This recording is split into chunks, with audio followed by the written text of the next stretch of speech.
Will you open our Bibles to Nehemiah chapter 4? Nehemiah chapter 4. I will read from verse 1 to 18. Nehemiah chapter 4, if you found it. It's in the Old Testament.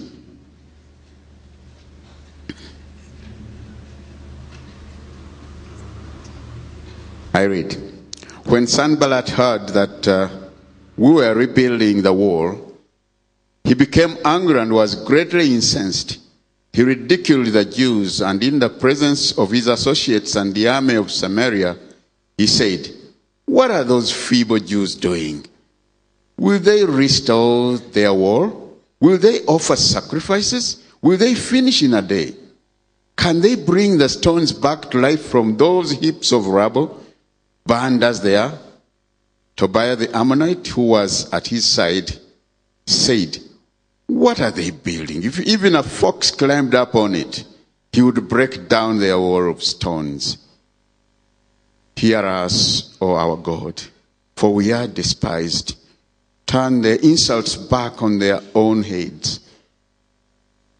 Give them over as plunder in a land of captivity. Do not cover up their guilt or blot out their sins from your sight, for they have thrown insults in the face of the builders." So we rebuilt the wall till all of it reached half its height, for the people worked with all their heart.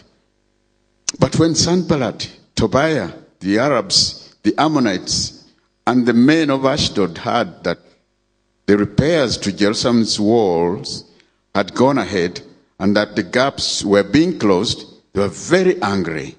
They all plotted together to come and fight against Jerusalem and stir up trouble against it. But we prayed to our God and posted a guard day and night to meet the threat. Meanwhile, the people in Judah said, "The strength of the laborers is giving out, and there is so much rubble that we cannot rebuild the wall." Also our enemies said, "Before they know it or see us, we'll be right there among them, and we'll kill them and put an end to the work." Then the Jews who lived near them came and told us 10 times over, "Wherever you turn, they will attack us." Therefore, I stationed some of the people behind the lowest points of the wall at the exposed places, posting them by families with their swords, spears, and bows. After I looked things over, I stood up and said to the nobles, the officials, and the rest of the people, "Don't be afraid of them. Remember the Lord who is great, awesome, and fight for your brothers, your sons and your daughters, your wives and your homes." When our enemies heard that we were aware of their plot and that God had frustrated it, we all returned to the wall, each to his own work. From that day on, half of my men did the work, while the other half were equipped with spears, shields, bows, and armor. The officers posted themselves behind all the people of Judah who were building the wall. Those who carried materials did their work with one hand and held a weapon in the other. And each of the builders wore his sword at his side as he worked. But the man who sounded the trumpet stayed with me. That's the word of the Lord. This morning I'm going to speak on this chapter, Nehemiah 4, under the title, Leaders and Enemies. And I had a terrible thought when I was walking over from my house across the road. I said to myself, I haven't thought about this in Swahili at all. And I remembered the phrase that rather disturbed me before I get into what I have to say. Because there used to be a saying back in the 60s here, "Serikali ni adui." And I wondered how it would apply after I'd prepared this, not remembering that at all. For those who don't know Swahili, the enemy is the government is the enemy. Was a carryover, of course, from colonial days, but it's not entirely gone yet. Now, I'm not going to repeat what I said last week. There is a CD and a DVD, and if you want to catch up, I suggest you get one of these at the door as you leave. But what I will say about Nehemiah today assumes the change in him from his complacency, his self-satisfaction, his lack of interest in the sufferings of his people back home and out of sight, the change from that to the concerned man that he became, who was ready to ask leave of absence from a very important job, ask for a temporary relocation, and get completely involved in work that he had never done before, that was utterly strange to him, and below his station in life. He had a lot to lose, but he was ready to make that sacrifice. Even the tenure of his position, as those of you who are professionals will realize, was at risk in the fact that he was ready to get involved in helping his people in their need. It was quite a come down. Well, you might have thought when the people heard all this, all the people would have stood up and cheered. It was not so.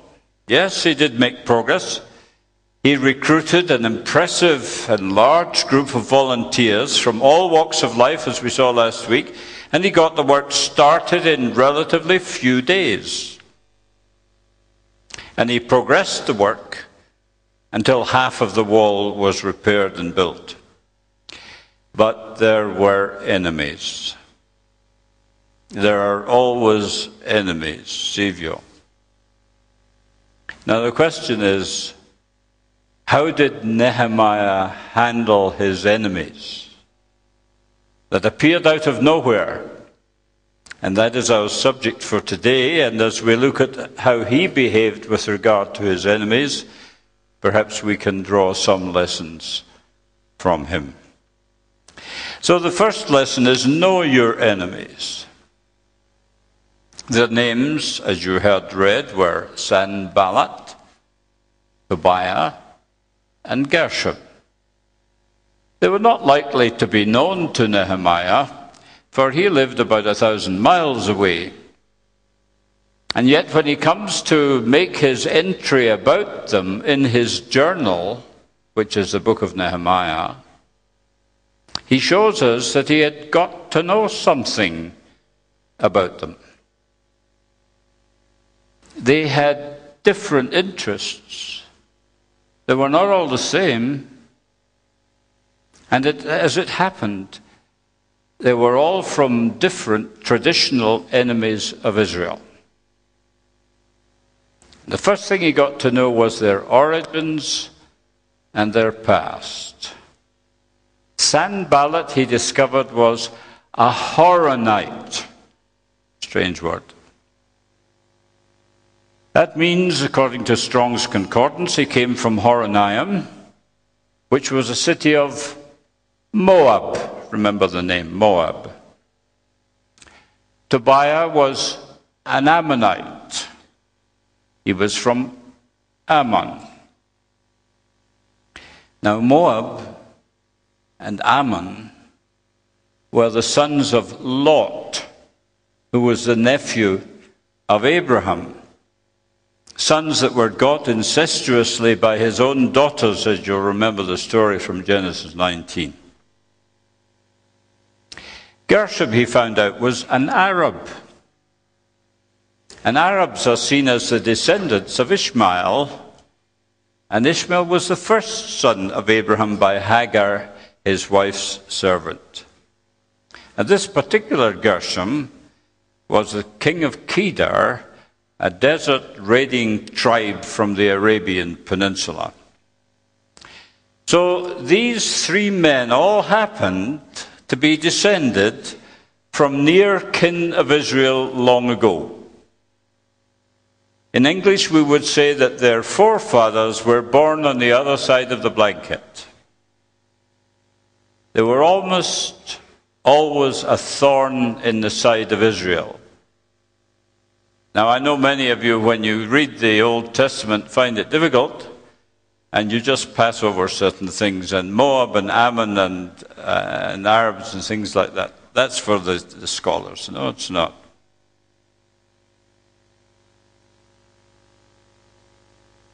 You trace the story, and you'll find that Moab and Ammon, and Edom is the other one, doesn't come in here, continually feature. And there's always a section at the end of the prophets, Jeremiah, Isaiah, and Ezekiel, about these strange people. And you have to wonder, what's this doing here?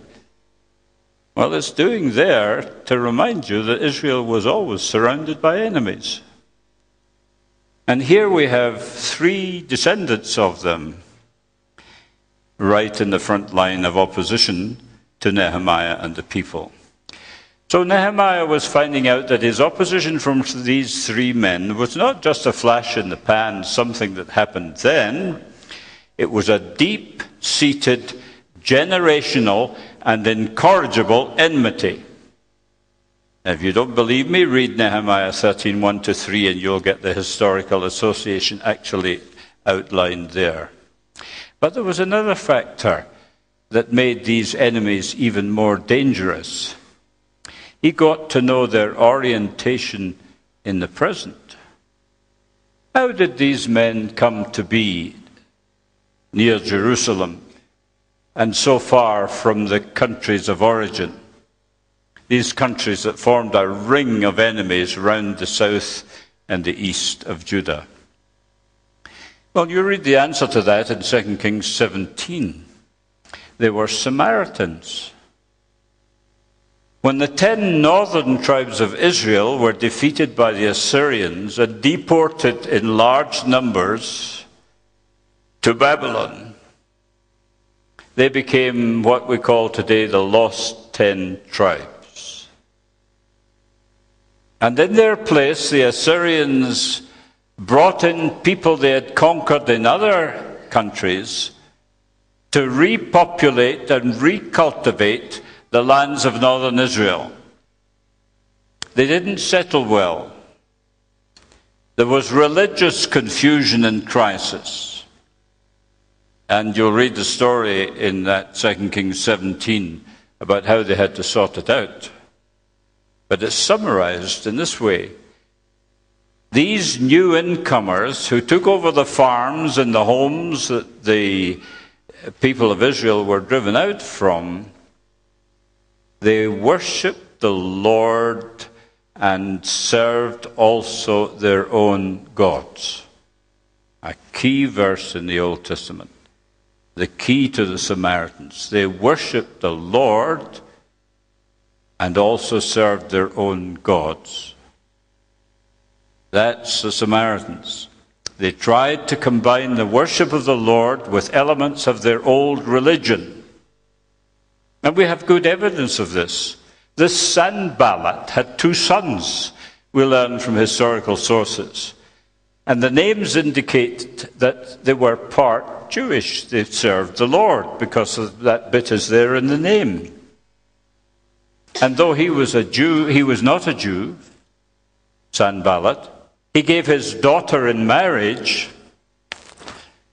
to Eliashib, the high priest. You read about that in Nehemiah 13 and 38. So it was a missiologists today would call these Samaritans syncretists. Syncretists. People who try to mingle the Christian gospel with elements of their own religious past. We have quite a lot of them in Kenya today. Not all the Christians are free from Uganga and Uchawi. Sivyo. Even in football.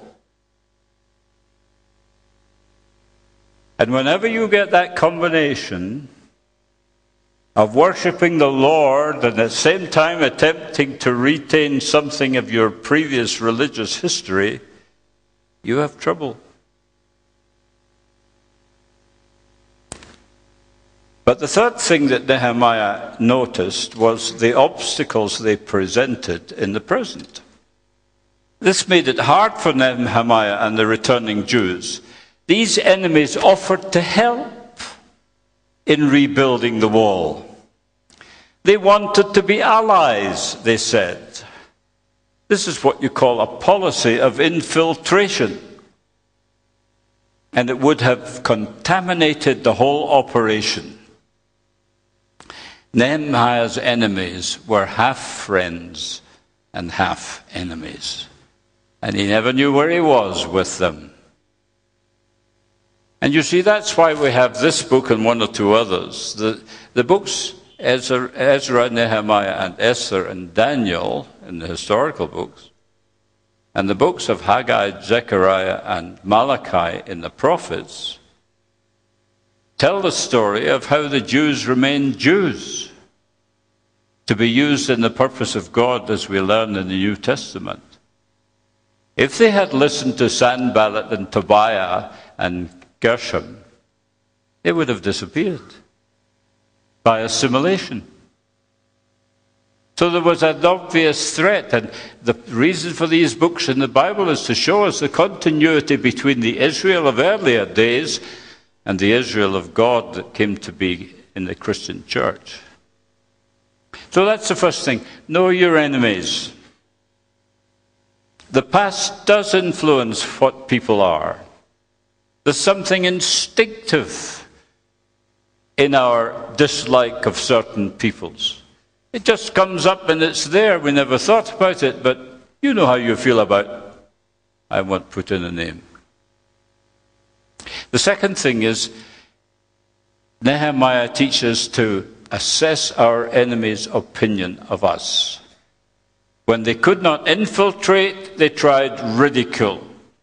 And Pastor Noah read the ridicule that they uttered. It's always hard to face ridicule. Opposition, that's straight opposition, is easier than ridicule, which is so subtle. And it's even harder when some of the ridicule is true. People mock Christians. And the trouble is that some of the things they criticize are true. And that makes it even more difficult. Now, I've come to believe that in some ways my enemies are my most valuable friends. Let me try and show you how by giving you 3 quick pictures. Your enemies or your opponents or your rivals or your competitors, whatever you like to call them, can be a sounding board to which you react in the same tone. They call us names, we call them names. I was in the office over at the house there about 10 days ago, and there was a real to-do between 2 of the staff that occupies the house there. I put my nose round the door to say something, and this woman and this man were going at each other, hammer and tongs. And it was one great big argument. They didn't even stop when I opened the door, and they kept going for about 5 minutes before I eventually suggested I had something to say. Now that's your enemy as a sounding board. He calls you names, you call him names. She calls you names, you call her names. Tit for tat, tit for tat. And your enemy can be a sounding board. That solves nothing. But the enemy can be a mirror. If we stop for a minute, we realize that in some respects we're just like them. If there are any psychologists or psychiatrists here, they will know that in the modern literature, this is said that they reflect back to us an aspect of our dark side. Because we're like them. The person we are underneath, but feel hard to admit, is often shown to us in the mirror of our enemies.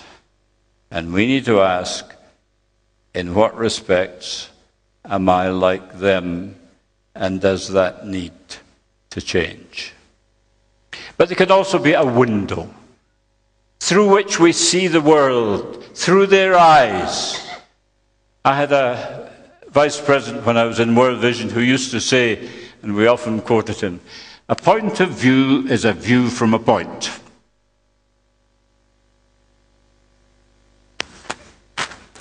And I can't tell you how many times that came up after he said it. And when we see things from the point of view of our enemies, our rivals, our competitors, our opponents, our critics, we get a wider perspective, but we also get a wiser perspective. And so they enables us to see clearer and further than if they had not been there. So, sounding board, mirror, window. Does this help you think of those you feel are your rivals or your competitors or your enemies? Well, the next lesson is about how you pray. Be careful how you pray for your enemies. Let me read his prayer from the Good News Bible. It shows us that Nehemiah is still very much in the Old Testament. I prayed, listen to their mocking us, O God. Let their ridicule fall on their own heads. Let them be robbed of everything they have. Let them be taken as prisoners to a foreign land. Don't forgive the evil they do, and don't forget their sins, for they've insulted us who are building. That's pretty vengeful, isn't it? That's what you call tearing a strip off people in prayer. Happens. It was understandable. These were unscrupulous people. They were oppressors of his own people. Nehemiah didn't like them. And when he went to God, he was frank and honest. And that's the first thing about prayer. Always be frank and honest with God, even when you're being sub-Christian. He wants to know how you feel, because that's the only way he'll change it. I remember counseling many years back a young trainee nurse from Kenyatta Hospital in the vestry in what's now Bethel. And she was having a blockage in her Christian life. And I just, in the course of many things, said one thing to her that stuck. I said, tell God how you feel. The next time I saw her, she had a smile on her face. She released. She said, I did it. I told God how I felt. Bad it was. I felt I couldn't say that to him, but I did say that to him. And it's all cleared up now. So be honest and frank with God. David did this many times. Other characters in the Bible have done it also. We are free to tell God how we feel, but don't expect him to agree with you and answer your prayers if they're out of order. I was asking around during the week if anyone had preached on vengeance or revenge in the church recently. And it seems nobody could remember. So I want to say a little about revenge. We need to say no to tit-for-tat behavior and thinking. Now, the desire for revenge is natural, and we're not surprised that the Old Testament law, all these thousands of years ago, speaks about an eye for an eye and a tooth for a tooth. But did you notice the implication? When you read that in the law in the Old Testament, Moses is saying, not more than an eye for an eye and a tooth for a tooth, and the other things that he comments on. When it comes to the New Testament, and Jesus is with the Pharisees, the whole thing had changed round. For the Pharisees and the Jews of their time were reading it, not more than, but at least an eye for an eye, and at least a tooth for a tooth. You see, you always have to think of what's in your own head. Your unspoken word in your heart defines what you're really saying. And when it's an eye for an eye and a tooth for a tooth, you've got to be clear. Is it not more than, or is it least? Because people are ready to go over the score.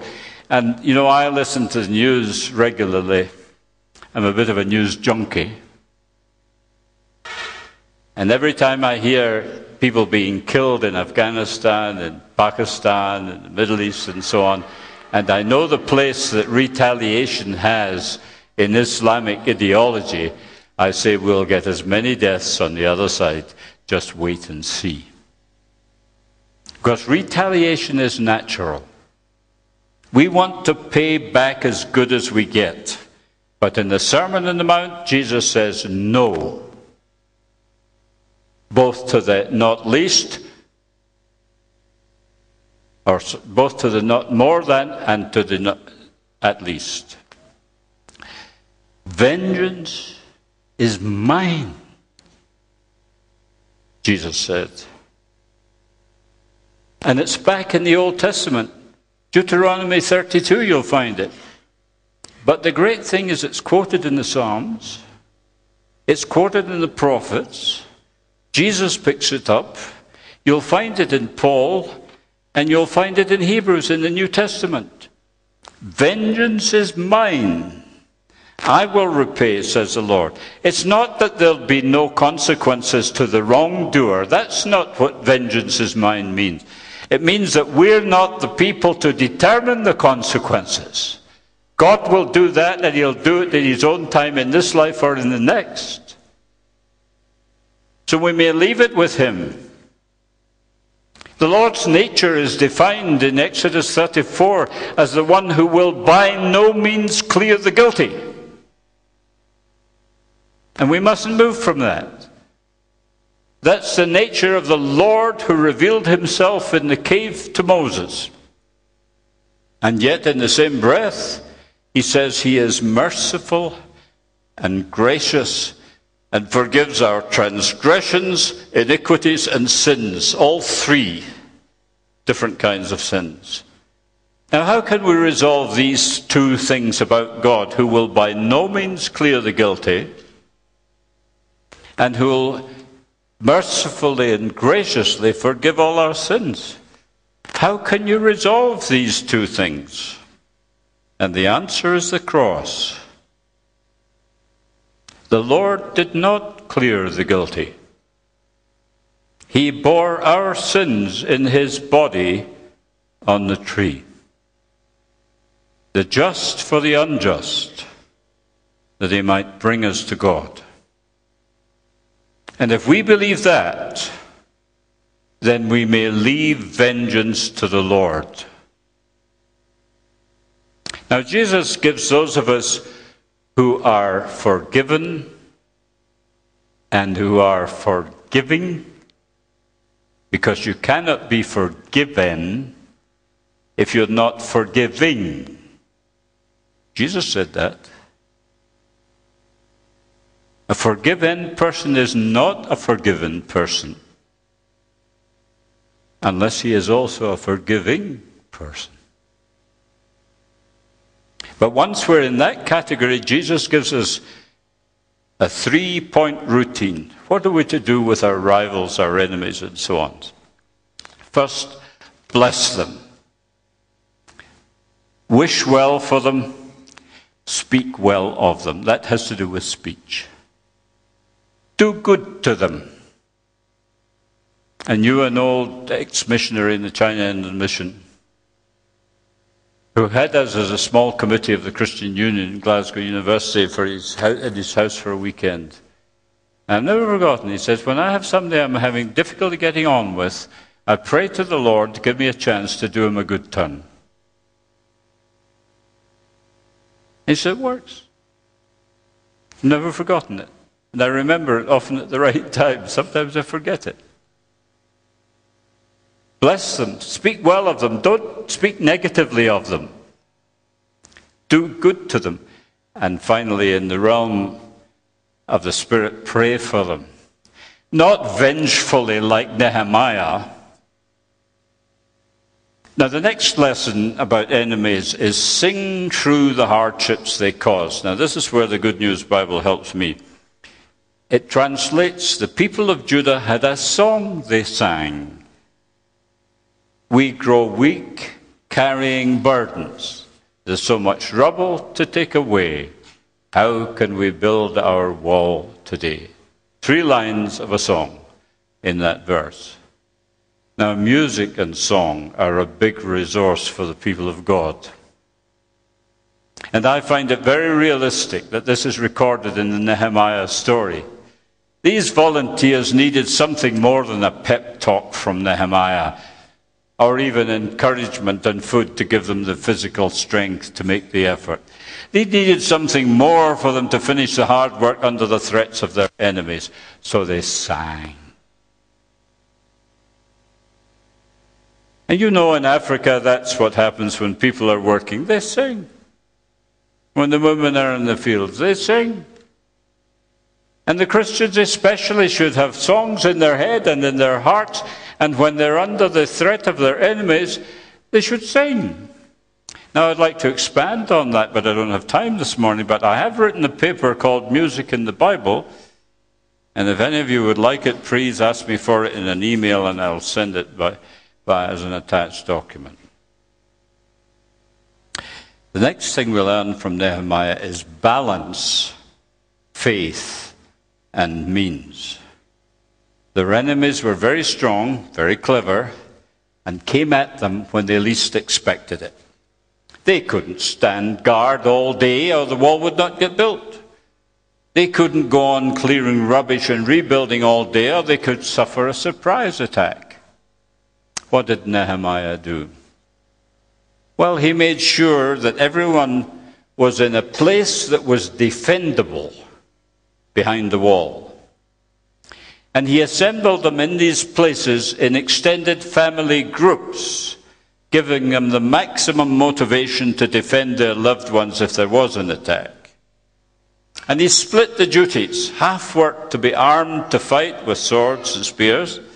The other half were to be equipped to build with trowels and other digging equipment. And only then did he give them a sermon on the greatness of the Lord that they were to remember and trust in. He used means as well as told them to remember and believe. Not just one, both. In this case, the means and the precautions came before the exhortation to believe in the Lord. Now, when it's really necessary, the Lord can work miracles. But his more ordinary method is to use means, for us to use means. They had manna in the wilderness because there was no other food. As soon as they got into the promised land, they had to plow and sow and harvest in the very first year. And that's a pattern for our life. When it's desperate and necessary, we can expect the miraculous. But if it's not, we better put our thinking cap on and decide what we can do for ourselves. The next lesson is very interesting. It had to do with the people who lived around the city. Some of them were Jews, some of them were mixed. And I put it this way: cultivate awareness of the opposition. The surrounding population of Jews and mixed multitude were scaremongers, rumor-mongers, spreading reports of what Sanballat and Tobias were up to that alarmed the builders and made them shake in their shoes. Nehemiah saw this as an opportunity for discreet intelligence gathering, we would say today. And as a result, he was ready for every move they made. We need to assume that there will be opposition and not surprised when it shows its face. Jesus taught us to pray not to be led into temptation, but to be delivered from evil and the evil one. And you know, John Bunyan once said the author of Pilgrim's Progress, my Christian life would have been so much easier if I'd learned to pray every day as Jesus taught us, lead us not into temptation and deliver us from evil. That rather remarkable man of God with a very simple truth. Because the Lord's Prayer has got to be a daily prayer, hasn't it? Give us this day. And he saw that by not praying daily to be kept from temptation and delivered from evil, he had a rougher time than he needed to have. Paul said, we're not to be ignorant of the devil's devices. And in the last few years, I've been learning to pray for awareness. I suppose the Bible word is watch. But before I go into meetings, I pray, Lord, make me aware of where the people are at that I'm talking to. Cultivate awareness. And we're only 2 away from the end. Relieve each other when under pressure. They relieved each other, as you'll read in verse 16 and 22, from time to time. Now opposition comes in waves, spasmodically. We need to watch out for when someone is going through it and be on help to hand. I saw a beautiful example of this up here in Mayfield about 3 weeks ago. There was a young woman with 5 children. I think they were all under 5 or 6. Quite a handful. And she was at table in the dining room, trying to eat herself and help the children to get their lunch too. And there was a man there. I don't know if they even knew each other. Certainly not well. And he saw this. He himself was the father of 3 boys. And he saw what was happening, and he just walked over. And he took the infant who was in her arms and held him in front of him, facing out to the mother. And they stayed there, just standing still and jostling the child a little until she had finished the meal. And when she was done, he handed the infant back. I was so impressed. Nothing was said. Someone was aware that another person was having it hard and did something about it. And Nehemiah made it easy for the people to help each other and relieve each other when under pressure. And my last point, Nehemiah and his enemies make it easy to keep people together. It's so easy to drift apart. So many pressures on our lives these days. And we sometimes think, mistakenly, that we can cope better on our own. We cannot. We were never meant to. It's not good for man to be alone, and it's not good for a woman to be alone either. And one of the most frequent phrases in the New Testament is one another. Nehemiah was concerned, we read in the verse, that the people might be separated from one another. Such a little phrase. He didn't want the people to be separated from one another. And so he made arrangements. Got a bugler and stationed him next to him. And whenever the pressure got bad, he told the bugler to sound his bugle, and all the people came together. And there was strength in their unity, and there was deterring for their enemies. And there's still that risk that the enemy will separate us from one another. Sometimes it happens in a big church. People not as close as they used to be. We mustn't allow it. I once wrote down all the one another's in the Bible, and it's in the back of this book that I started using in 76. I was greatly blessed to read again what I'd written years and years ago.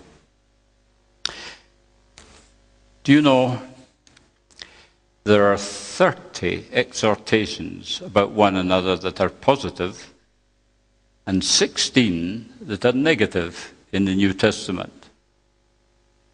Jesus said we are brothers of one another.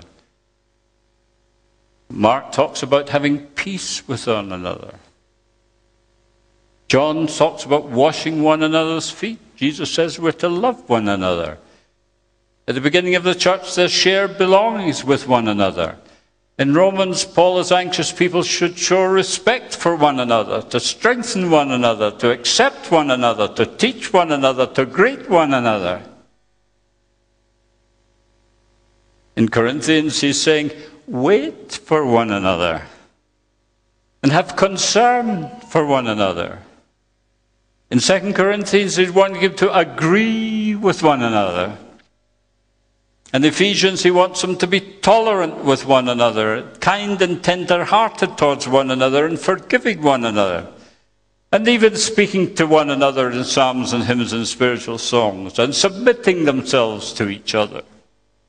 In Philippians, he wants there to be kindness and compassion for one another, and humble towards one another. He also goes on in Philippians to say, look out for the interests of one another. Thessalonians, encourage one another, be good to one another. Hebrews, help one another. James 5, confess your faults to one another. 1 John, have fellowship with one another. 1 Peter, open your homes to one another. Is that enough? And then the negatives. Don't betray one another. Don't hate one another. Don't attack one another. Don't be angry with one another. Don't gossip and speak evil of one another. Stop judging one another. Don't quarrel with one another, or wrong one another, or rob one another. Don't destroy one another, or be jealous of one another, or lie to one another, or criticize one another, or complain against one another. War a list. I wrote it all down years ago in the back of my Bible, and I discovered it again this week.